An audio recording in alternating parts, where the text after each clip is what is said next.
This is a list of 5 games that represent the retro shooter genre nowadays. Retro FPS games have seen a resurgence, and we're currently living in a retro shooter renaissance with more awesome games coming next year.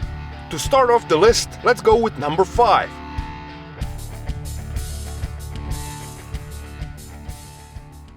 At number 5 we have a game called Wrath, Aeon of Ruin. It's a game made by Kill Pixel Studios. These guys consist of people who worked on the Quake games and mods. So what is it? It's a first-person shooter built in the Quake 1 engine. Quake 1 Tech. That's an ancient engine, but it adds authenticity to this game. It adds a feeling of not emulating retro shooters, but actually it's being one with its old school engine. It looks like a spiritual successor to Quake, and I feel this is the Quake sequel we never got. Its publisher is 3D Realms, creators of Prey, Duke Nukem and Max Payne. It's currently in early access, and I tend to stay away from unfinished products. The full release of this game should happen in 2020, and judging by the gameplay, it's gonna be a great game. My only worry is the save system in this game. It has you finding a save items in the world and then judging when you're gonna save the game. I'm not liking this, and if quick saves were good enough for Quake, then they ought to be good for this game as well. And this being a retro shooter game, of course the soundtrack is produced by Andrew Hulshult.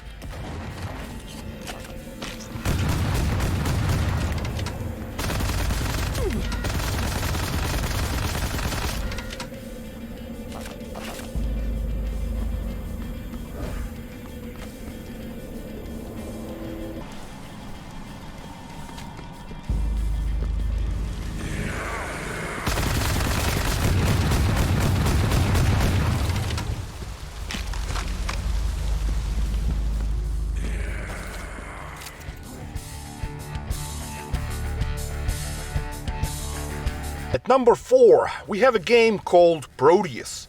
It's also an old school FPS built in the Unity engine. It's currently made by 4 guys. It's closer in style to Doom, and it has tons and tons of pixelated blood. It has many secrets to uncover. All the enemies are sprites, but highly detailed sprites, and an advanced particle system at play. It looks great, and the planned release of the full game is sometime in 2020. And of course, the soundtrack is composed by none other than Andrew Hulshult. It just wouldn't be a retro shooter game without his music.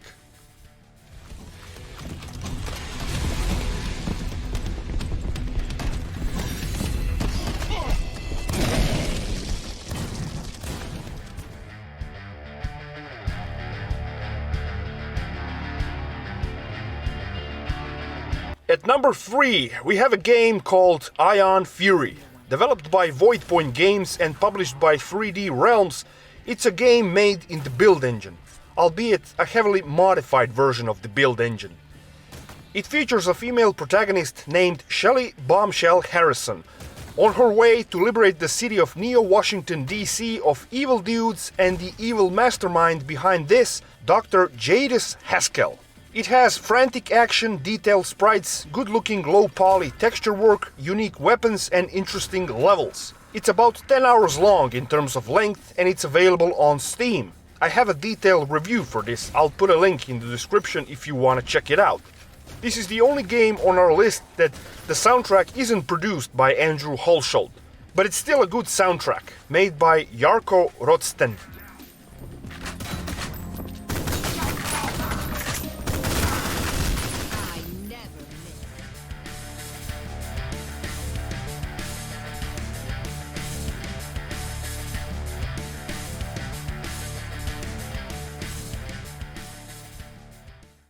At number 2 we have a game called Dusk.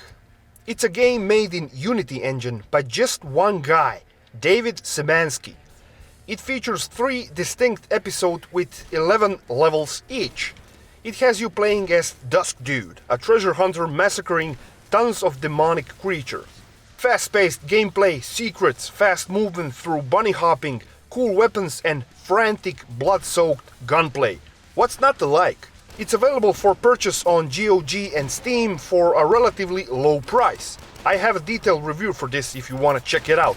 I'll put a link in the description. Also, this game has an awesome soundtrack, and can you guess who composed it? Andrew Hulshalt, of course. Who else?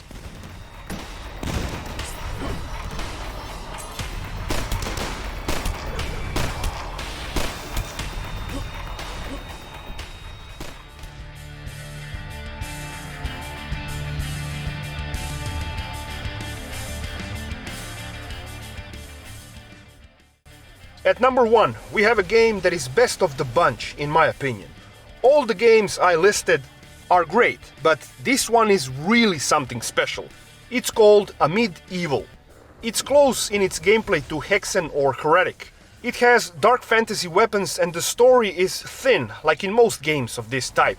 You play as the champion who can wield magic and cool weapons, and it's your job to rid the sacred lands of evil and its creatures. It's made in the Unreal Engine 4 and it looks great, but here's the twist. All the weapons are sprites, made with some normal bump map black magic. Pickups like health and mana are also 2D sprites, but the enemies and the environments are fully 3D. It really has a unique feel. It's made by a studio called Indefatigable, and the game is available on Steam and GOG for a relatively low price. And of course, the soundtrack is composed by none other than Andrew Hulshalt. I have a full and detailed review on my channel, the link is in the description.